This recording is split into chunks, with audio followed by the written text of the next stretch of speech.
प्रदेश का मुखिया टेबल पर हाथ मार मार के एक आरोपित, और उससे बड़ा दुर्भाग्य नहीं है कि हमारी जो है ना अस्मिता, हमारी बहन को बेटी के साथ में ऐसा वो करने वाले ऐसे इंसान को बताना।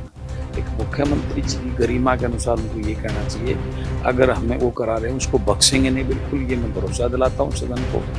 प्रदेश के अंदर विधानसभा में आज मैं बोलता हूँ या अभय सिंह बोलता है, सरकार को कोई चिंता नहीं, झूठ पे झूठ सदन के अंदर जो है ना प्रदेश के मंत्री मुख्यमंत्री सरेआम झूठ बोल रहे हैं, जो कोरी झूठ है जिसका दूध। हम प्रदेश के लोगों की सच्चाई बोलते हैं, प्रदेश की जो सरकार के घोटाले और लूट का जिक्र करते हैं। इसकी वजह से मुझे कल टाइम नहीं दिया गया, वहाँ मुख्यमंत्री की बड़ाई हो रही है, सरकार की बड़ाई हो रही है, टाइम बर्बाद किया जा रहा है, शेरो शायरी हो रही है। ये विधानसभा सत्र यहाँ ठाके मार के और शेरो शायरी के लिए नहीं, ये प्रदेश के विकास के लिए, प्रदेश को आगे बढ़ाया कैसे, प्रदेश को युवा को और उनको सही दिशा कैसी दी जाए उसके लिए होती है।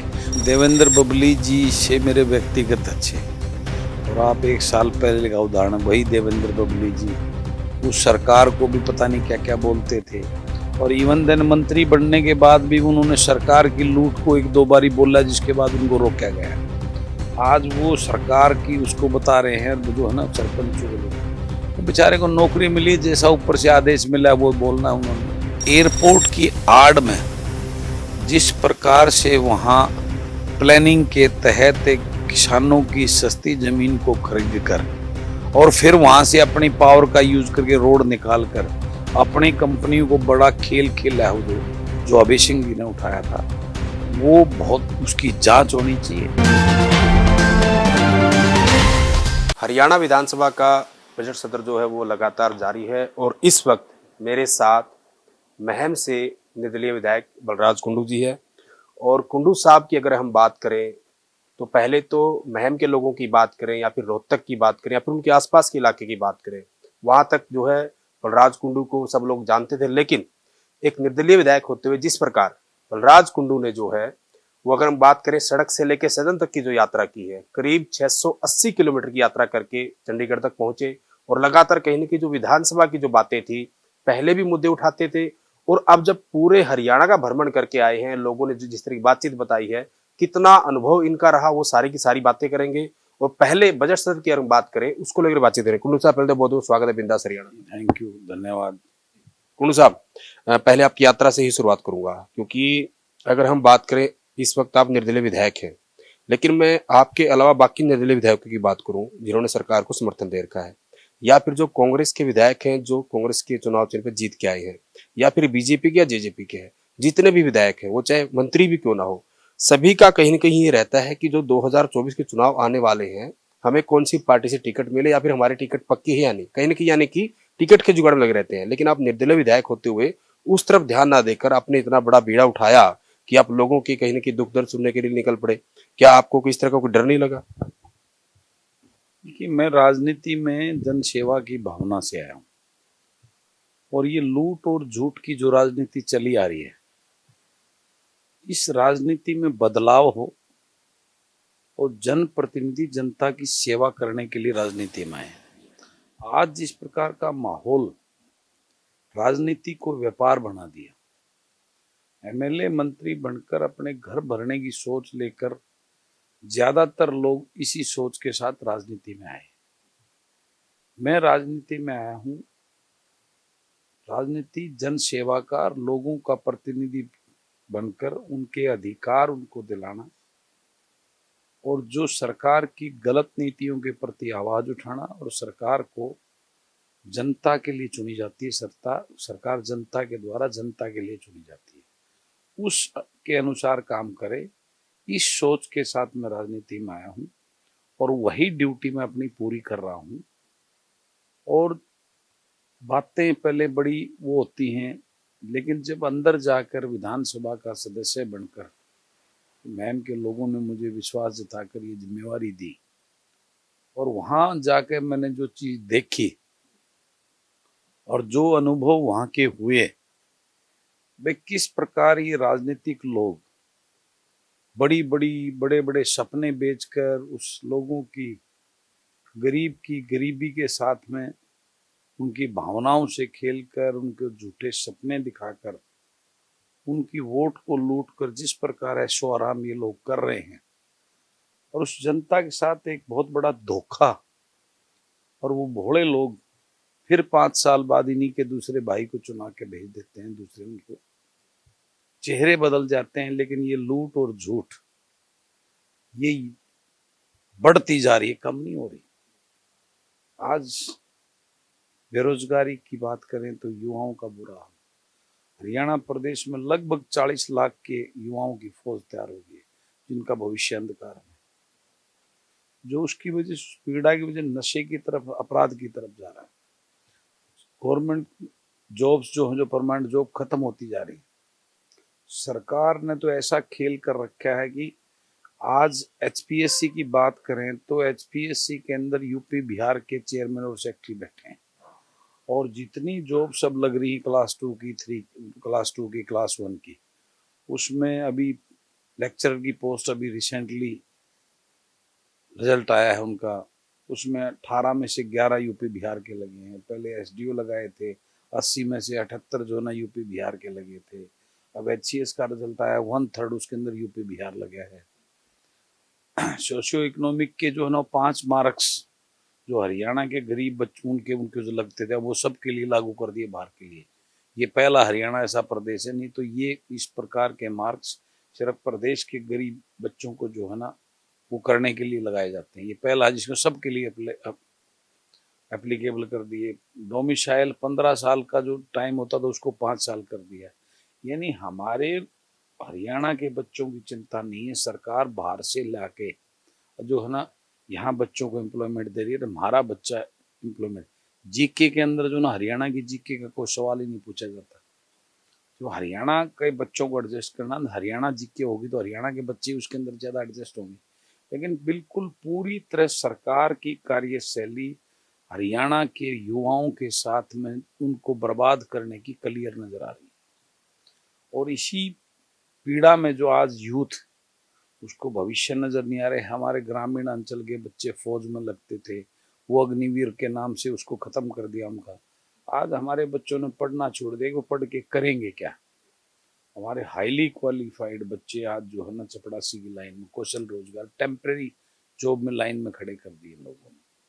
आज जो है ना यूथ ऐसे मानसिक तनाव से जी रहा है, वो सुसाइड करने लग रहा है। डे बाय डे सुसाइड के केसेस स्टार्ट हो गए। सरकार को कोई चिंता नहीं, झूठ पे झूठ सदन के अंदर जो है ना प्रदेश के मंत्री, मुख्यमंत्री सरेआम झूठ बोल रहे हैं, जो कोरी झूठ है जिसका दूर दूर तक लेना। आप कहने की नागल चौधरी से निकले थे, राजस्थान बॉर्डर से, और हरियाणा की सड़कों से होते हुए आप चंडीगढ़ पहुंचे। उसमें चाहे हम जेजेपी के विधायकों की बात करें या फिर अन्य मंत्रियों की बात करें, उनके भी विधानसभा क्षेत्रों से होते हुए आप निकले। जो दावे सरकार कर रही है और जो लोगों ने आपको बताया, कितना फर्क, कितना विकास और कितने जो लोग हैं वो संतुष्ट नजर आए आपको? मैं वही बोल रहा ना, कोरी झूठ पे झूठ बोली जा रही है विधानसभा के अंदर। जो वास्तु स्थिति है जो धरातल की, और जो ये लोग यहाँ बोल रहे हैं, उसमें जमीन आसमान का फर्क है। मैं एग्जाम्पल के तौर पे बताता हूँ। कल मुख्यमंत्री जो है फैमिली आईडी में इनकम के नाम पे जो वो ब्यौरा दे रहे थे, उन्होंने बताया कि हमने किसान को 4 लाख रुपए की जिसकी सेल है उसकी इनकम 1,80,000 मान ली।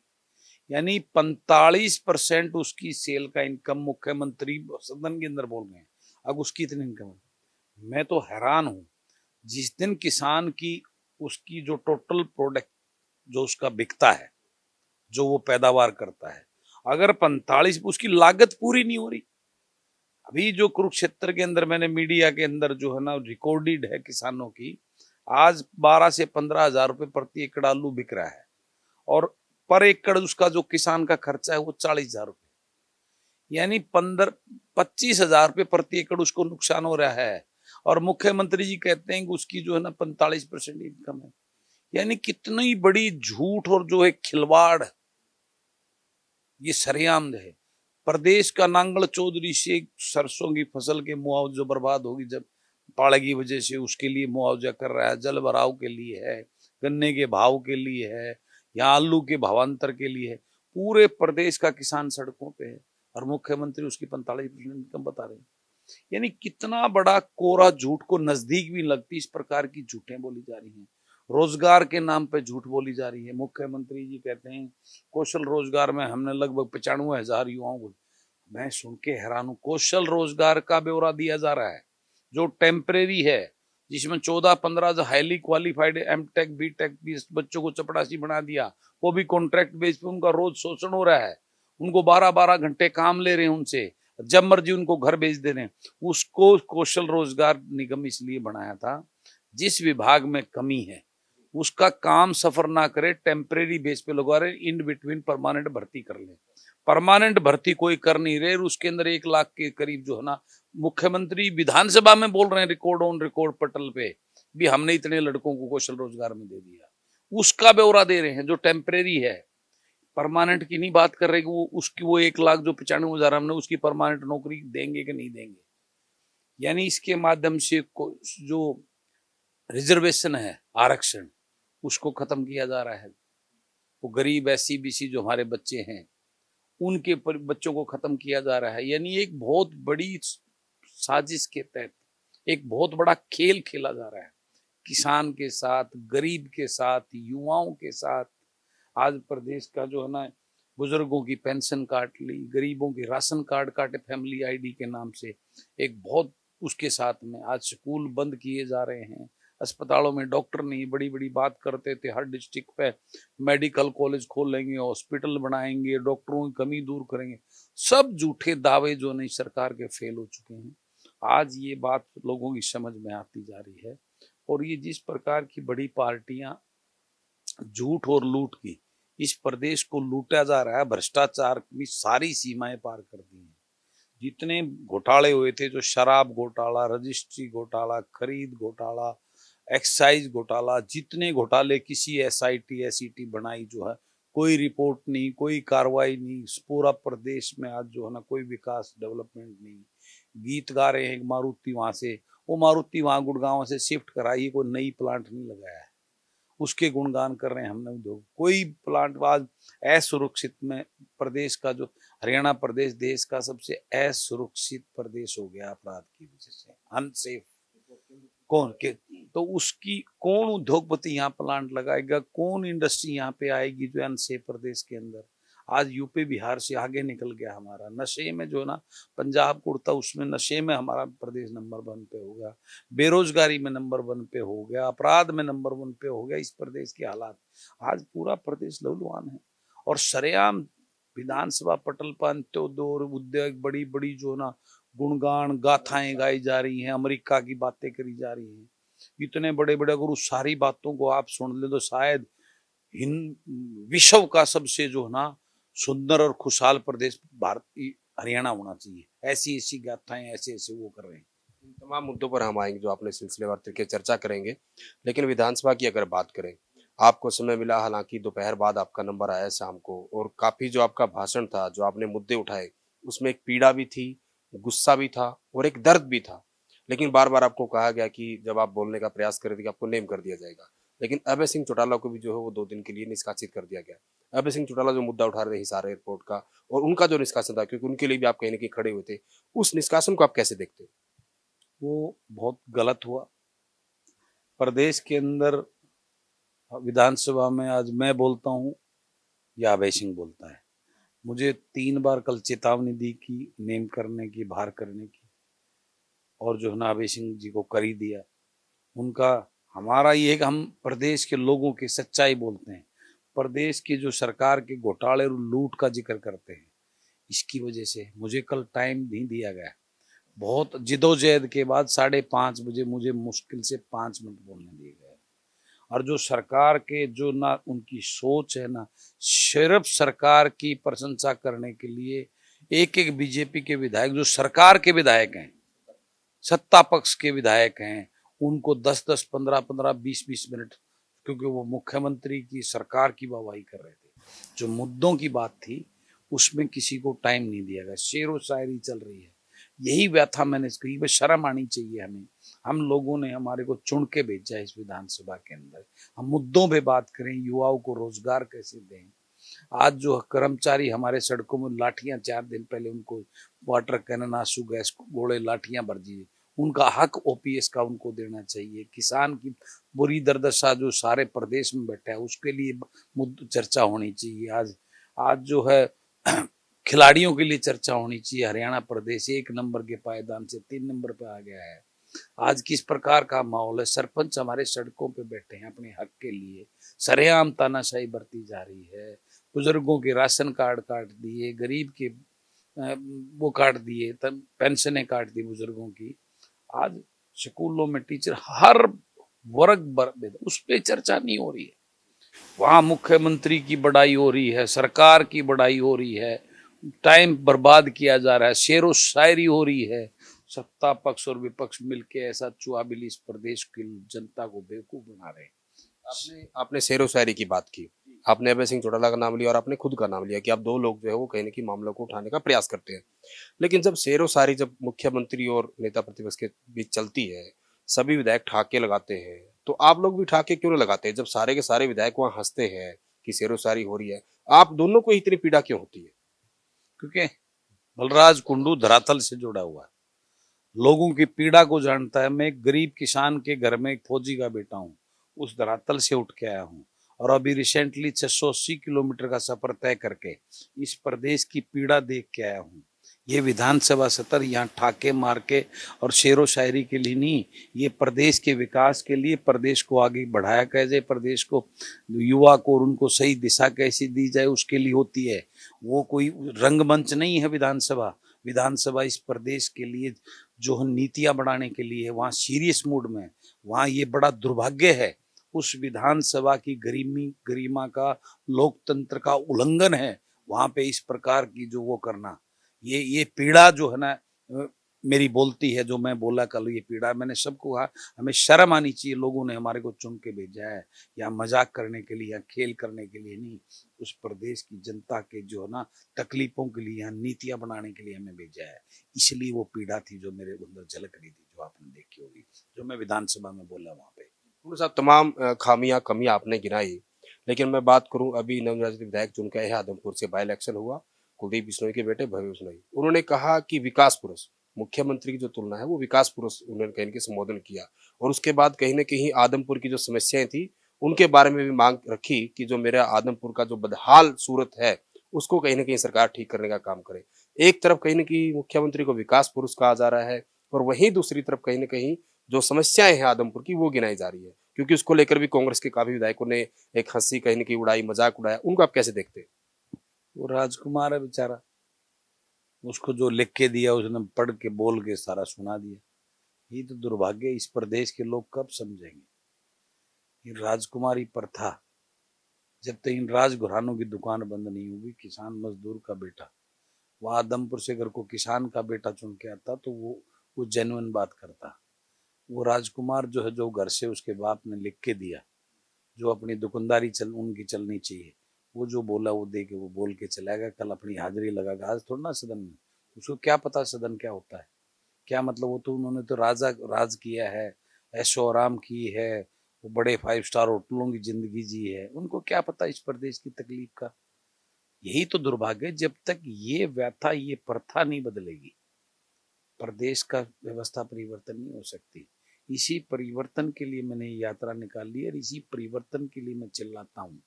उस पीड़ा को देखकर जो प्रदेश के युवा की है, किसान की है, गरीब की है, व्यापारी की है, कर्मचारी की है, बुजुर्ग की है, उनकी उनकी बदहाली को लेकर पीड़ा होती है। क्योंकि मैं उसको जानता हूँ, उसको महसूस करता हूँ, उस पृष्ठभूमि से आया हूँ। यही व्यथा बदलने के लिए मैं जो ये संघर्ष, ये यात्रा निकाल के अपने पैरों में छाले डाल के जो मैंने इस प्रदेश को जगाने, इस प्रदेश के हालात इस अंधी भरी सरकार को दिखाने के लिए जो है यात्रा की, और वही बातें मैंने विधानसभा में कल बोली थी। कुंडू साहब, आप व्यवस्था परिवर्तन करने की बात करते, लगातार आप लोगों के बीच भी गए कि सत्ता तो हर बार बदल जाती है लेकिन व्यवस्था का परिवर्तन नहीं होता। हम पंचायत मंत्री देवेंद्र बबली की बात करें, वो ई टेंडरिंग लेके आए और कहीं ना कहीं सरकार अभी उस पर अटल है कि ये जारी रहेगी। वो कह रही कि जो भ्रष्टाचार चलता था उस भ्रष्टाचार को कैसे खत्म करे और विकास कामों में कैसे पारदर्शिता है, इसके लिए ये ई टेंडरिंग लेके आए हैं, क्योंकि आप इसके भी खिलाफ नजर आए, आपने मुद्दा उठाया। देखिए, देवेंद्र बबली जी से मेरे व्यक्तिगत अच्छे, और आप 1 साल पहले का उदाहरण, वही देवेंद्र बबली जी उस सरकार को भी पता नहीं क्या क्या बोलते थे, और इवन देन मंत्री बनने के बाद भी उन्होंने सरकार की लूट को 1-2 बारी बोला, जिसके बाद उनको रोका गया। आज वो सरकार की उसको बता रहे हैं, जो है ना सरपंचों को लूट, वो बेचारे को नौकरी मिली, जैसा ऊपर से आदेश मिला वो बोलना उन्होंने। आज जो है ना उन सरपंचों को दिया कुछ नहीं, उस सरपंचों को से करवाया कुछ नहीं, उससे पहले उनको चोर बना दिया। आज कोई व्यवस्था सिस्टम नहीं बदला, वही बीडीओ होगा, वही जेईएसडीओ होंगे, वही पंचायत सेक्रेटरी होगा, सिर्फ जो है ना सरपंच चोर हो गया, क्योंकि सरपंच उनको कमीशन नहीं देगा। वो टेंडरिंग प्रथा के माध्यम से अपने बीडीओ एसडीओ से कमीशन लेंगे, ठेकेदार से, जो प्रथा इस सरकार की चली आ रही है। टेंडर अपने आप में बहुत बड़ा घोटाला रहा है। यहाँ तो 10-10% में टेंडर दिए जाते हैं, उनका कमीशन खोरी चल रही है। वही प्रथा इसमें भी चले, इसलिए ई टेंडरिंग से उन्होंने को क्वालिटी कंट्रोल करने का, उसकी मॉनिटरिंग करने का कोई नया सिस्टम खड़ा नहीं किया, सिर्फ ई टेंडरिंग कर दिया। क्योंकि लूट मची हुई है इनकी, आपस में एक सिस्टम, कौन पैसे लूटे कौन वो करे, उस लूट में जो है ना बंदर बाट में ये सब हो रहा है। तो ये बड़ा दुर्भाग्य है, इनकी इस लूट और झूठ की राजनीति की टाइम अब बहुत थोड़ा बचा हुआ है। 1-1.25 साल के बाद चुनाव होने हैं, प्रदेश की जनता इस बात का उनको इलाज करके भेजेगी और उनको बताने का काम करेगी।